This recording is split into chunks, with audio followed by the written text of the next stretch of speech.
દુનિયા જ્યારે 5Gની ઝડપે ભાગી રહી છે ત્યારે મૂળ ભાવનગરનો એક યુવક ધીમા ડગલે પૃથ્વીની પરિસ્થિતિ બદલવા નીકળ્યો છે. કોઈ મોંઘી ગાડી નહીં, કોઈ સ્પોન્સરશિપ નહીં, માત્ર ખભા પર થેલો અને હૈયામાં હિમાલય જેવડો આત્મવિશ્વાસ. 12,000 કિલોમીટરની પગપાળા યાત્રા, 20 દેશો અને એક જ જીદ, પૃથ્વીને ક્લાઇમેટ ચેન્જના ખતરાથી બચાવવાની. આ છે ભાવનગરના જયદીપ લાખણકિયાની અનોખી સાહસગાથા, જેણે વ્હીલ નહીં પણ વિલ પાવરના જોરે 7 સમંદર પાર ભારતનો ડંકો વગાડ્યો છે. હોટલ મેનેજમેન્ટનો અભ્યાસ અને વિદેશમાં ઉજ્જવળ કરિયર છોડીને જયદીપે માલ્ટાથી શરૂ કરેલી આ જર્ની અત્યારે ઇટાલી પહોંચી છે. તો ચાલો જયદીપ પાસેથી જ જાણીએ કે માલ્ટામાં તેને ક્લાઇમેટ ચેન્જ વિશે કેવી રીતે જાણવા મળ્યું અને કેમ તેણે આ મિશન શરૂ કર્યું. ભારતમાં હું હોટલ મેનેજમેન્ટનું ભણ્યો છું અને માલ્ટામાં તે પછી મને મોકો મળેલો આગળનું ભણવા માટે, એટલે હું અહીંયા હોટલ મેનેજમેન્ટનું ભણવા માટે આવેલો. અને અહીંયા હોટલ મેનેજમેન્ટનું ભણતા જ તે મને પર્યાવરણ વિશે, ક્લાઇમેટ ચેન્જ વિશે જાણવાનો મોકો મળ્યો. અને એ પછી 26 દિવસ સુધી ગ્રીસ ગયો હું યુથ ફેસ્ટિવલમાં એઝ અ ગેસ્ટ તરીકે, અને ત્યાં બહુ બધા લોકોને મળ્યો. અને ત્યાંથી પછી પર્યાવરણ વિશે, ક્લાઇમેટ ચેન્જ વિશે, એન્વાયરમેન્ટ વિશે ઘણું બધું શીખ્યો. અને ત્યાંથી પછી આ મિશનની શરૂઆત થઈ. આ યાત્રામાં અત્યારે તો હું એકલો જ ચાલું છું અને દિવસનો મારો ટાર્ગેટ છે કે ભાઈ દિવસના 30 થી 35 કિલોમીટરની વચ્ચે 6 દિવસ ચાલવાનું, એટલે અઠવાડિયાને 180 કિલોમીટર જેવું ચાલવાનું. આ રીતનો પ્લાન છે. તો અમે મારી ફેમિલીમાં ટોટલ અમે 6 લોકો છીએ. મમ્મી પપ્પા, 2 મોટા બેન ને એક નાનો ભાઈ. તો નાનો ભાઈ અત્યારે સ્ટડી કરે છે. મારા પપ્પા સાડીના ખાતામાં ધાગા કટિંગનું ને એનું કામ કરે છે, ધ્યાન રાખવાનું કામ કરે છે. મમ્મી હાઉસવાઈફ છે અને બંને બહેનો સાડી બનાવે છે. તો સુરતમાં રહે છે આખો પરિવાર. અને એમ અમે મૂળ વતની ભાવનગરના, પણ અત્યારે આખો પરિવાર 2015થી સુરતમાં રહે છે.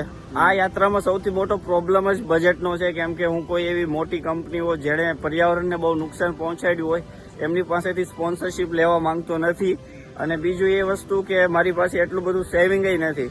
પણ લકીલી માલ્ટામાં અમુક લોકો મળ્યા છે, આપણી ગુજરાતી કમ્યુનિટી, ઇન્ડિયન કમ્યુનિટી મળી છે કે જેમણે થોડું એમનાથી બનતો પ્રયાસ કર્યો છે મને ફાઇનાન્શિયલી હેલ્પ કરવા માટે. તો એ લોકોએ થોડું ઘણું હેલ્પ કરી છે. બાકી ક્રાઉડ ફંડિંગ હું કરું છું અને બજેટમાં જ તે આપણા લોકોના હેલ્પની જરૂર છે. ફિઝિકલ ફિટનેસની વાત કરું તો ઘણી બધી મેં પ્રેક્ટિસ કરેલી છે કે ભાઈ હું રોજના 10 થી 15 કિલોમીટર ચાલતો. 1 મહિના પહેલા મેં આ શરૂ કરી દીધું હતું. અને મેન્ટલી ફિટનેસની વાત કરું તો ભાઈ મારી પાસે બહુ સ્ટ્રોંગ વાય કહીએ ને કે ભાઈ પર્પઝ છે ને એ સ્ટ્રોંગ છે, મને એવું લાગે છે. એટલે મેન્ટલી હું ઘણો બધો પ્રિપેર હતો કે ભાઈ હું શું કામ કરું છું, એના જવાબો મારી પાસે છે, મારે હું શું કરવા માંગુ છું. બાકી સૌથી મોટો બેનિફિટ એ છે કે હું certified trekking instructor, kayaking instructor મતલબ રહેલો છું. એટલે એડવેન્ચરમાં જ તે હું પહેલેથી રહેલો છું. એટલે ચાલવું અને ટ્રેકિંગ કરવું ને એ બધું મારી માટે ઇઝી રહેલું છે compare to other normal person. તો એ સૌથી મોટો બેનિફિટનો પોઈન્ટ છે મારા માટે. ડાયટ વિશે વાત કરીએ તો એવું કોઈ પર્ટિક્યુલર ડાયટ નથી. અને એક સૌથી બીજો નંબરનો મોટો પ્રોબ્લેમ આ જ છે, કારણ કે હું પોતે વેજીટેરિયન છું. અને હું જે બી કન્ટ્રીમાં પસાર થવાનો છું એ બધા કન્ટ્રી નોનવેજ માટે ફેમસ છે. જેમ કે અત્યારે હું ઇટલીમાં છું, તો અહીંયા ઇટલીના કોઈ બી રેસ્ટોરન્ટમાં જાઓ તો તમારી પાસે વેજીટેરિયન પ્રોપર ખાવા માટે કોઈ ઓપ્શન ના હોય. મેક્સિમમ તમે માર્ગેરીટા પિઝા ખાઈ શકો અને બીજું કે 1-2 પ્રકારના પાસ્તા. છતાં અત્યાર સુધી ચાલે છે કે મને ઘણા બધા ઇન્ડિયન લોકો મળી જાય છે કે જે સ્પેશિયલ ખાવાનું ને એવું બધું પ્રિપેર કરી આપે છે. અહીંના રેસ્ટોરન્ટવાળા તે ઘણીવાર સ્પેશિયલ ખાવાનું પ્રિપેર કરી આપે છે વેજીટેરિયન. બાકી હું ફ્રૂટ્સ, નટ્સ અને એની ઉપર વધારે ફોકસ કરું છું. તો અત્યાર સુધી તો મેં આખું માલ્ટા ચાલ્યો છું. તો માલ્ટામાં તો બહુ બધો સપોર્ટ મળ્યો છે મને. માલ્ટાના પ્રાઇમ મિનિસ્ટરના હાથે જ ફ્લેગ ઓફ સેરેમની થઈ છે. માલ્ટાના બહુ બધા મોટા હાઈ લેવલના એથ્લીટ્સ હોય એ લોકો સપોર્ટમાં આવ્યા છે. એ લોકો સાથે વોક કરી છે અમે, એ લોકો સાથે ક્લીનઅપ કર્યું છે. NGO ઘણા બધા સપોર્ટમાં આવ્યા છે. પછી માલ્ટાના જે આપણા ઇન્ડિયન કમ્યુનિટીના લોકો હોય એ લોકોએ ઘણો બધો સપોર્ટ કર્યો છે. હંમેશા મારી સાથે ઊભા રહ્યા છે, ખાસ કરીને ગુજરાતી લોકો. તો તો અલગ અલગ દેશોમાં જવા માટે મેં અલગ અલગ તૈયારી કરી છે. એક તો પહેલા તો ત્યાંની લેંગ્વેજ શીખવાની હું કોશિશ કરું છું, અમુક બેઝિક શબ્દો. બીજી વસ્તુ કે ત્યાંની એમ્બેસી, બધી જ એમ્બેસીને મેં મેસેજ કરી દીધા છે, મેઇલ કરી દીધા છે કે ભાઈ હું આ રીતના એક મિશન ઉપર નીકળું છું અને હું આ કન્ટ્રીમાં, તમારી કન્ટ્રીમાં, આ દેશ આ તારીખથી આ તારીખ વચ્ચે ચાલીને આવવાનો છું. અને એ બધાના રિસ્પોન્સ પણ આવી ગયા છે, પોઝિટિવ રિસ્પોન્સ આવ્યા છે. મેં જ્યારે આ જર્ની પ્લાન કરી હતી ત્યારે ઈરાનમાં, અને એમાં યુદ્ધ નહોતું, ઈરાન પાકિસ્તાનમાં યુદ્ધ નહોતું, પણ અત્યારે યુદ્ધ છે. તો એક થોડો કન્સર્નની વાત છે, પણ છતાં ઈરાન એમ્બેસી સાથે મારે વાત થઈ છે અને એ લોકો જો વિઝા આપશે તો હું ઈરાનમાં જઈશ જ. અને કદાચ વિઝા નહીં મળે તો હવે મારો પ્લાન બી એ છે કે હું ગલ્ફ કન્ટ્રી થઈને આવીશ, અથવા તો પછી ઉપર કઝાકિસ્તાન, ઉઝબેકિસ્તાન થઈને ચાઇના સુધી પહોંચીશ અને ત્યાંથી પછી રૂટ ચેન્જ કરીશ. તો આ રીતનો પ્લાન છે. અને સેફટી વાઇઝ જોઈએ તો મને એટલો બધો ખતરો નહીં લાગતો હકીકતમાં, કારણ કે યુદ્ધ છે એ જો ઈરાનમાં ને એમાં અપર સાઈડ છે અને હું ક્રોસ કરવાનો છું મિડલ સાઈડ છે. પહેલા પૃથ્વીને બચાવી લઈએ, પછી બાકીના બધા પ્રોબ્લેમ સોલ્વ કરી શકશું આપણે, કરિયરના, ધર્મના, કે જે બી છે એ. તો મને એવું, મારું એવું માનવું છે કે પહેલા તો કરિયરની વ્યાખ્યા બદલવી જરૂરી છે. અને બીજું કે અત્યારે કરિયર કરતાં વધારે ઇમ્પોર્ટન્ટ મને પૃથ્વી લાગે છે, તો એની માટે મારે કામ કરવું છે.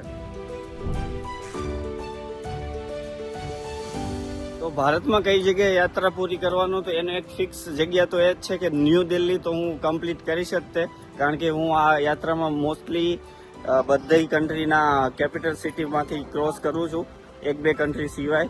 તો આપણી તે ન્યૂ દિલ્હીમાં હું યાત્રાનું પૂર્ણ કરીશ. અને પછી હું દ્વારકાધીશમાં બહુ માનું છું, એટલે દ્વારકાધીશ જવું છે મારે, દ્વારકા જવું છે, કારણ કે મારું ત્યાં ઘણું બધું મેં કામ કર્યું છે બેટ દ્વારકામાં. અત્યારે હવે મારા જીવનનું લક્ષ્ય કહું તો અત્યારે મારે ભારત આવીને ભારતની નદીઓ ને એવું બધું સાફ કરવાનું વિચાર છે. અને બે કામ કરવા છે મારે. એક તો ક્લીનઅપ્સ ને એવું કરવું છે, કારણ કે ભારતની ઇમેજ વિદેશમાં બહુ ખરાબ થઈ ગઈ છે, ખાસ કરીને આ વાતમાં કે ભાઈ ભારત બહુ ગંદો દેશ છે. અને બીજું એજ્યુકેશન ઉપર બહુ ફોકસ કરવું છે, ખાસ કરીને environment, education, school, colleges, NGO એ બધાને સાથે મળીને કામ કરવું છે. અત્યાર સુધીની યાત્રામાં જીવનના છેલ્લા શ્વાસ સુધી યાદ રહી જાય એવું તો ઘણું બધું કહી શકું, કારણ કે હું જે ગામડામાંથી આવું છું ને, એ ત્યાં લિટરલી 1200 લોકોની વસ્તી છે અત્યારે મારા ખ્યાલથી. એટલું નાનું ગામ છે, અને ત્યાંથી નીકળીને પછી યુરોપના એક સદ્ધર દેશના પ્રાઇમ મિનિસ્ટર સુધી વાત પહોંચાડવી, એન્વાયરમેન્ટ મિનિસ્ટર સુધી, ક્લાઇમેટ મિનિસ્ટર સુધી, ઘણા બધા NGO સુધી, મોટા મોટા ટોપ વર્લ્ડના ટોપ લેવલના એથ્લીટ સુધી વાત પહોંચાડવી અને એમની સાથે કોલાબરેશન કરવું, કંઈક ને કંઈક સારા લક્ષ્ય સાથે, સારા ઉદ્દેશ સાથે. તો એ મારી માટે બહુ મોટી વાત છે. માલ્ટાથી શરૂ થયેલી આ પગપાળા યાત્રા જ્યારે દિલ્હી પહોંચશે ત્યારે તે માત્ર 12,000 કિલોમીટરનું અંતર નહીં હોય, પણ કરોડો લોકોના મનમાં જાગેલી પર્યાવરણ પ્રત્યેની જાગૃતિ હશે. ભાવનગરના આ લાડલાએ સાબિત કરી દીધું છે કે જો મકસદ નેક હોય ને, તો દુનિયાનો કોઈ પણ દેશ વિદેશ નથી રહેતો, એ આખી પૃથ્વી પોતાનું ઘર બની જાય છે. જયદીપની આ હિંમતને આખું ગુજરાત સલામ કરી રહ્યું છે.